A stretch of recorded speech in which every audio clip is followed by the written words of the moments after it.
रूस यूक्रेन युद्ध को विश्व युद्ध में बदलने वाला पहला धमाका हो चुका है। यह धमाका ईरान की राजधानी तेहरान की डिफेंस फैक्ट्री में हुआ है। डिफेंस फैक्ट्री को नुकसान पहुंचाने के पीछे यूक्रेन की साजिश हो सकती है। ईरान ने घोषणा कर दी है कि यूक्रेन के विरुद्ध सीधा युद्ध छेड़ने की तैयारी है। पुतिन का त्रिशक्ति गठबंधन यूरोप विजय के लिए तैयार हो चुका है। अब युद्ध में ऐसी न्यूक्लियर मिसाइलें उतरने वाली हैं जो यूरोप विनाश का कारण बन सकती हैं।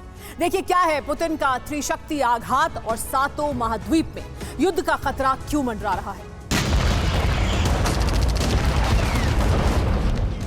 सातों महाद्वीपों में बारूदी तूफान।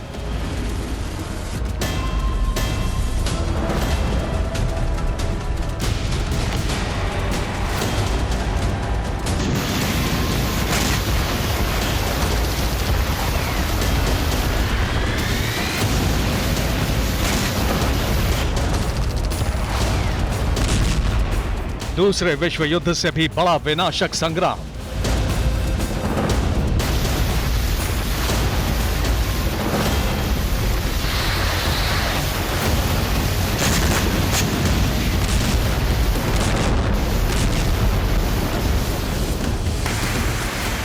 आशंकाएं पहले से ही थी कि रूस और यूक्रेन का युद्ध विस्तार निश्चित है।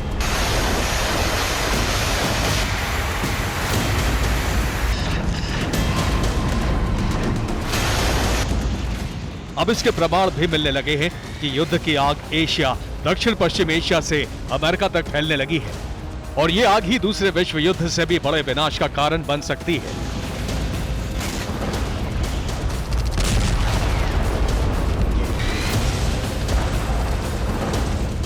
दूसरा विश्व युद्ध एशिया और यूरोप में लड़ा गया, लेकिन तीसरा विश्व युद्ध धरती के सातों महाद्वीप में छिड़ने वाला है।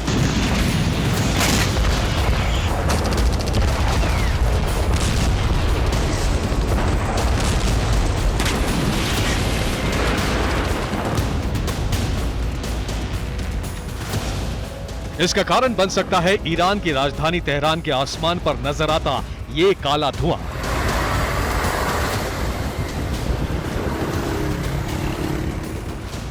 यूक्रेन का दावा है कि तेहरान में रक्षा मंत्रालय द्वारा चलाई जाने वाली एक फैक्ट्री में आग लगी है और यहां शाहिद आत्मघाती ड्रोन के हिस्से तैयार किए जाते हैं।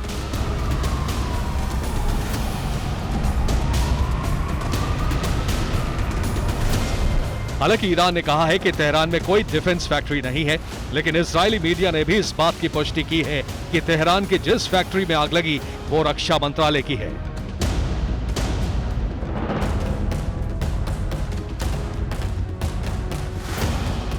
ईरानी फैक्ट्री में लगी आग की वजह की जानकारी नहीं बताई गई, लेकिन TV9 भारतवर्ष ने सुपर प्राइम टाइम में 28 सितंबर को ही ये बताया था कि यूक्रेन के निशाने पर ईरान की ड्रोन फैक्ट्री है।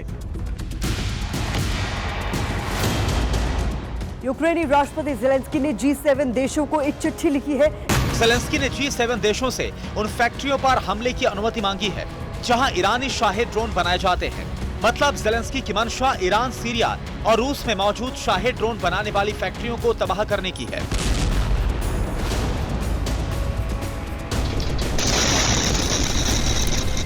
अट्ठाईस सितंबर को सुपर प्राइम टाइम ने यह रिपोर्ट दिखाई और 29 सितंबर को तेहरान की डिफेंस फैक्ट्री में आग लग गई।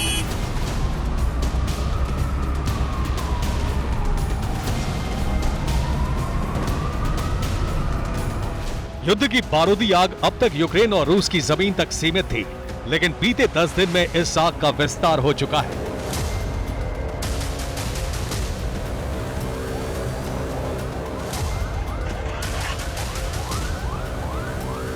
छब्बीस सितंबर को रूस ने ओडेसा पोर्ट पर हमला किया और रोमानिया की जमीन बारूद से धधक उठी। 27 सितंबर को उज्बेकिस्तान की राजधानी ताशकंद में बड़ा धमाका हुआ, करीब 200 लोग घायल हो गए। धमाके के पीछे यूक्रेनी सीक्रेट सर्विस का हाथ होने की आशंका जताई गई।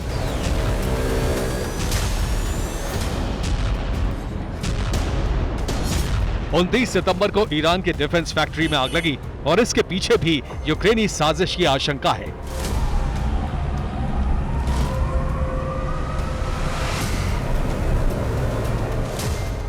क्योंकि यूक्रेन पर ईरानी कामिकाज़े ड्रोन से ही हमले हो रहे हैं, लेकिन जैसे जैसे यूक्रेन रूस के साथियों को टारगेट करने की कोशिश कर रहा है, वैसे वैसे ये जंग महाविनाश की तरफ बढ़ रही है।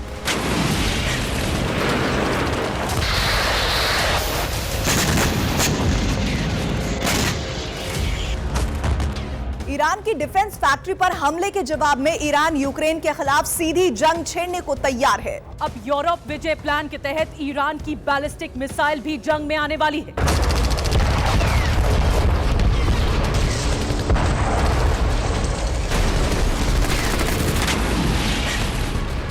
अमेरिका के ISW यानी institute of study of war की रिपोर्ट है कि ईरान जल्द ही रूस को बैलिस्टिक न्यूक्लियर मिसाइल ट्रांसफर कर सकता है।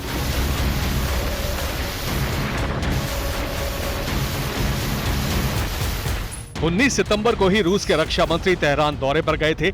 यहां मॉस्को और तेहरान के बीच सैन्य सहयोग बढ़ाने पर चर्चा हुई। खबर है कि इसी हफ्ते रूस ईरान का मिसाइल समझौता हो सकता है। नॉर्थ कोरिया के साथ भी रूस का सैन्य समझौता हो रहा है। ईरान रूस को पहले से ही कामिकाज़े ड्रोन की सप्लाई कर रहा है। नॉर्थ कोरिया से भी रूस को हथियार सप्लाई हो रहे हैं। समझौते के बाद ईरान मिसाइल सप्लाई शुरू कर देगा।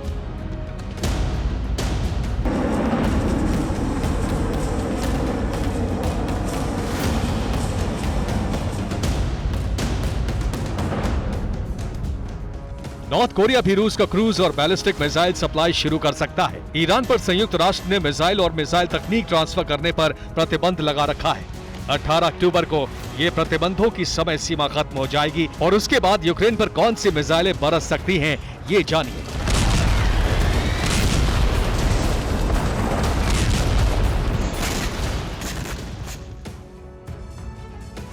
मिसाइल समझौते के बाद ईरान रूस को पहली मिसाइल दे सकता है। फतह 110 ये एक शॉर्ट रेंज बैलिस्टिक मिसाइल है। इसकी रेंज 300 किलोमीटर से ज्यादा है। मिसाइल की रफ्तार है 4900 किलोमीटर प्रति घंटा।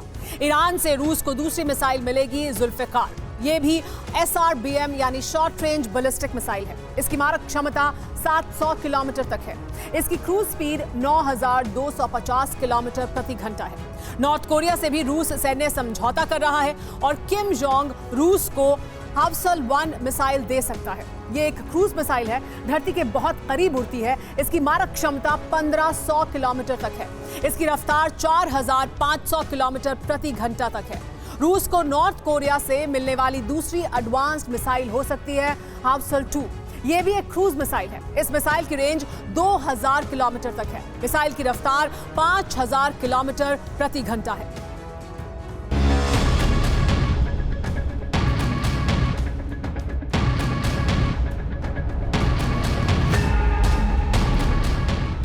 वासल मिसाइलों का शक्ति प्रदर्शन किम जोंग 24 फरवरी 2023 को कर चुका है।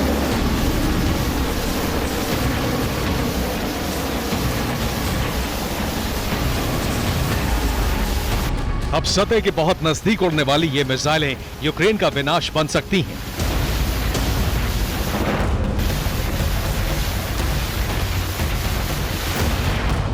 रूस युद्ध में लंबे समय से मिसाइल हमले कर रहा है और प्रोडक्शन से ज्यादा इनका इस्तेमाल हो रहा है।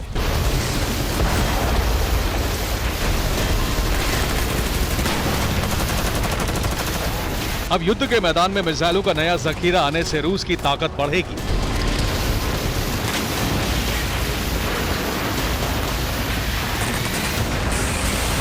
रूस को मिलने वाली ये मिसाइलें यूक्रेन के स्टॉर्म शैडो और स्कैल्प मिसाइलों का जवाब होंगे।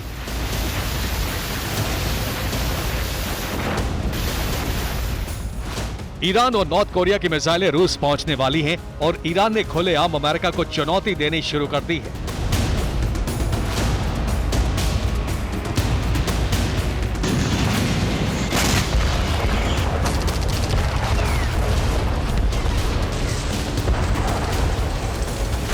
ये है अमेरिका का AH-1Z वाइपर अटैक हेलीकॉप्टर।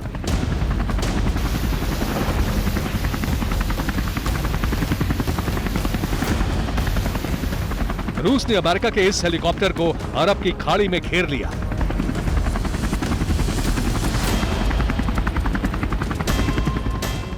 सत्ताईस सितंबर को अमेरिका का वाइपर हेलीकॉप्टर अरब की खाड़ी में गश्त लगा रहा था।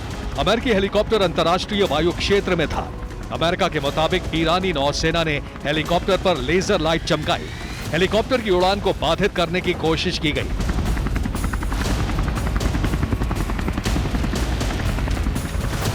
हेलीकॉप्टर और पायलट को कोई नुकसान नहीं पहुंचा। यूक्रेन जंग में रूस अमेरिका को सीधी चुनौती दे रहा है और एशिया में ईरान और नॉर्थ कोरिया अमेरिका से टकराने को तैयार है।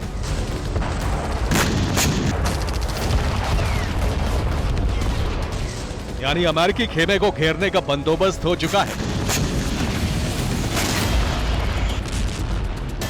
युद्ध की जो आग अभी यूरोप के एक हिस्से में भड़क रही है, अमेरिका पर सीधा हमला होते ही सातों महाद्वीपों में मिसाइलों की गर्जना शुरू हो जाएगी। Bureau report, TV9 Bharatvarsh.